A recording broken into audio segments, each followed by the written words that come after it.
Good day, I am Rika Antoinette Kwasay and I will be demonstrating how to get the vital signs. The vital signs are pain intensity, body temperature, pulse rate, respiratory rate, and blood pressure. But before I do that, I will perform hand hygiene to prevent the transmission of microorganisms, and I will provide privacy to the patient so that she will feel safe and comfortable. I also need to gather all the things that I need like thermometer, wristwatch, BP apparatus or the sphygmomanometer, and the stethoscope. And I already sanitized these equipments. Good day, ma'am. I am Rika, and may I know your full name, age, and birthday? I am Kate Hanesi Balisi and I am 18 years old. I was born on June 25, 2002. Okay, so ma'am Kate, I need to take your vital signs. Is that okay with you? Yes. Okay, so I will start on what is the easiest, which is the pain rating. So pain rating is part of the vital signs taking because the normal response to pain affects the respiratory rate, pulse rate, and blood pressure. That means pain can alter the vital signs. So in order to assess your pain, I will ask you your pain level using the numerical signs. And numerical scale, which is from 0 to 10, with 10 being the worst pain and 0 being having no pain at all. So, ma'am, what is your pain level right now? 0. Okay, so she said 0, so she's having no pain. And if ever your patient said 8, you can ask her where her pain is located at and what kind of pain she is feeling right now. And then, since Miss Kate said that she is having 0 or no pain at all, I will document the numerical data, and if your patient said that she is having pain, you will also document it along with the words that the patient used to describe the pain and its location. So next, I will move on getting the patient's body temperature using a thermometer. So this time, I will get your body temperature. Is that okay with you, ma'am? Okay, so before I do that, I will sanitize my hands so that I will prevent the transmission of microorganisms.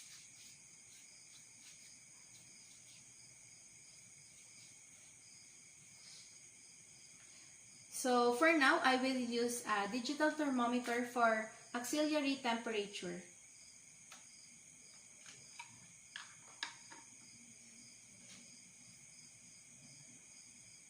Ma'am, can you place this thermometer in your underarm?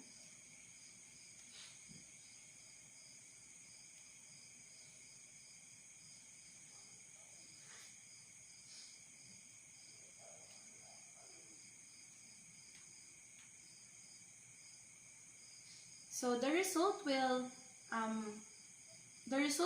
follow for a few minutes.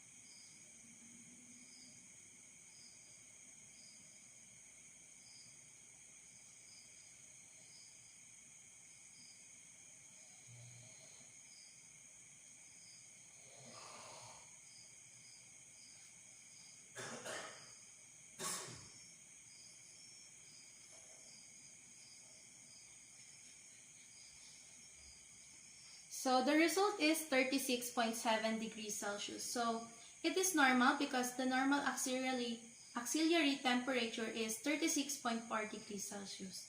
So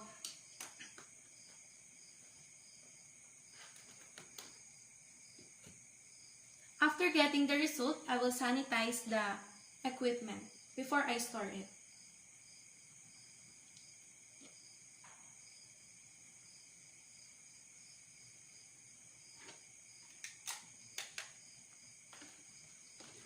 And after that, I will document the data for legal purposes.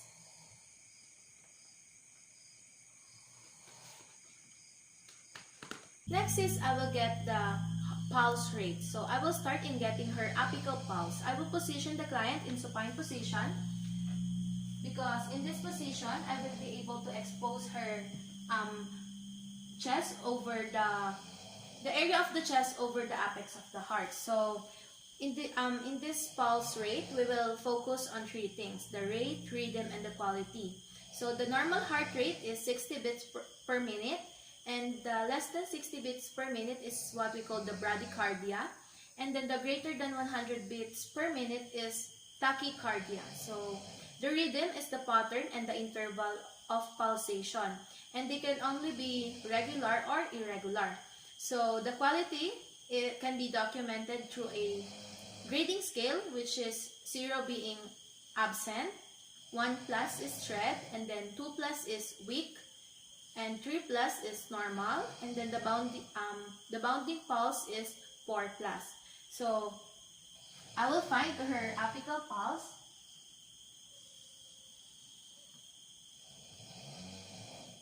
So here is where her apical pulse is located.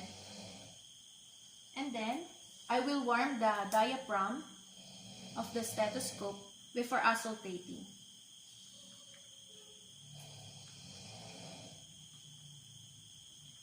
So this time I will take note of the rhythm and the strength of heartbeat, and I will auscultate for 1 full minute.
Okay, so after a minute, I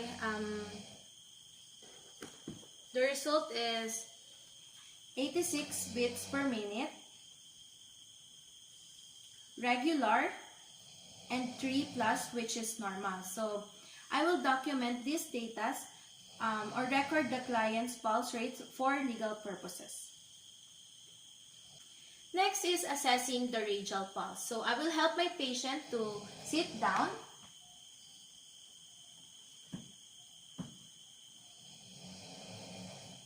And her forearms will rest in her thighs with the palm of the hand facing downward or inward. So in taking her pulse rate, I will use 2 fingertips, the index finger and the middle finger.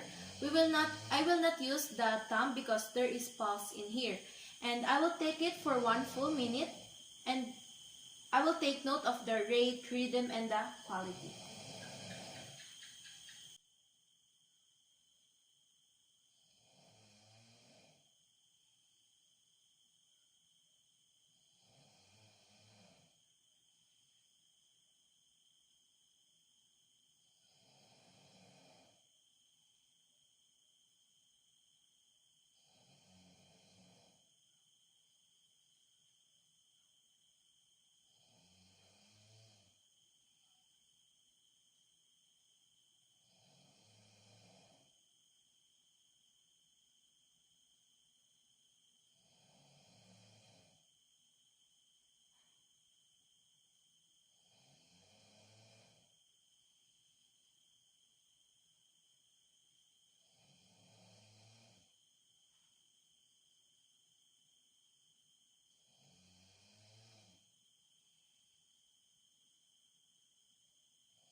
So after getting the pulse rate, I also monitored her respiratory rate. So I did not let my patient know that I am taking her respiratory rate, so she will not alter her breathing pattern. So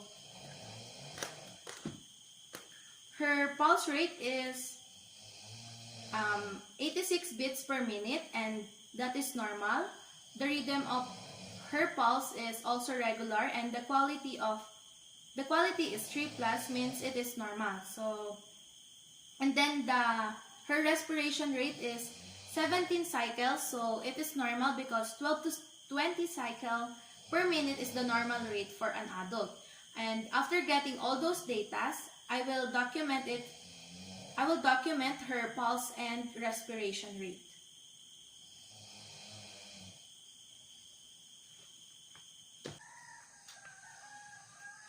So lastly, I will check her blood pressure, and to do that, the patient must sit down with her arm on the same level as her heart and the legs are uncrossed. And next, I will get my stethoscope and the blood pressure cup or the sphygmomanometer.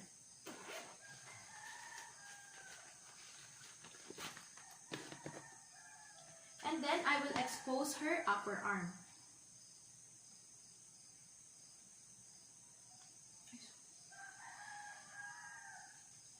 And then I will find her brachial artery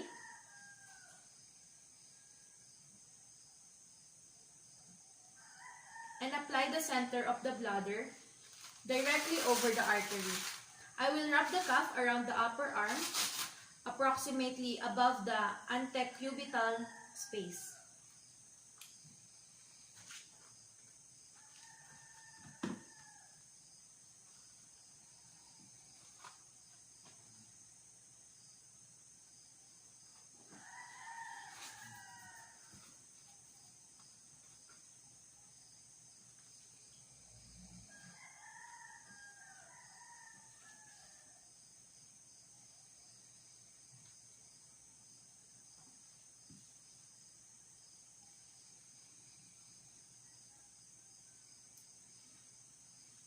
And next, I will insert the earpiece of the stethoscope into my ears, and I will hold the bell between my thumb and my index finger, and I will place the diaphragm of the stethoscope over the brachial artery.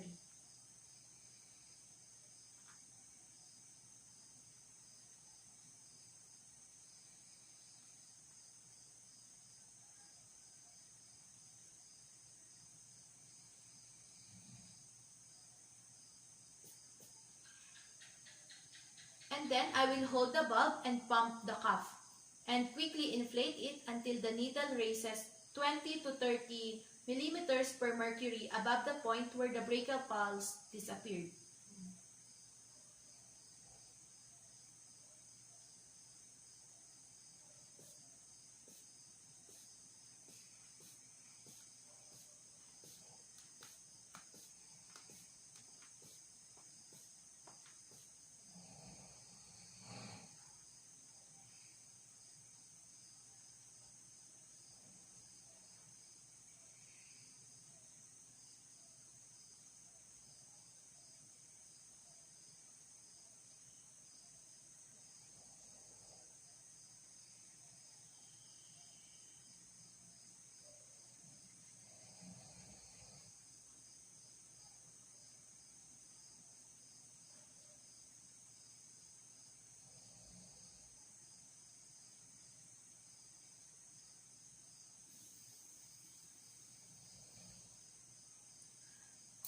So I release the valve on the cuff carefully, allowing the air to escape slowly. And as the pressure falls, I identify the reading of the Korotkov phases 1, 4, and 5.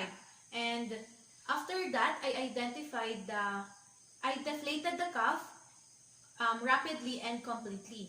And then I will remove the cuff on her arm and prepare it for storage.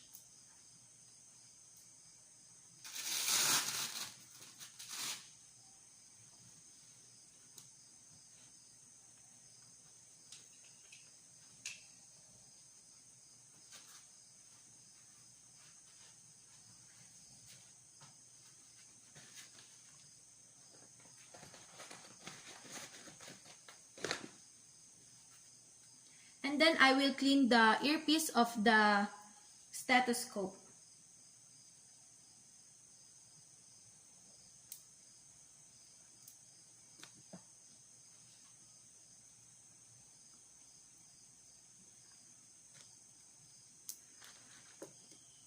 And I will perform hand rubbing.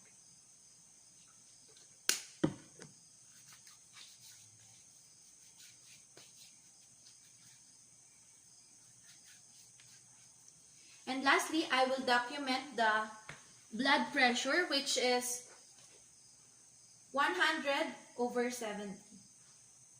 So that wraps up the vital signs assessment, and that's all. Thank you.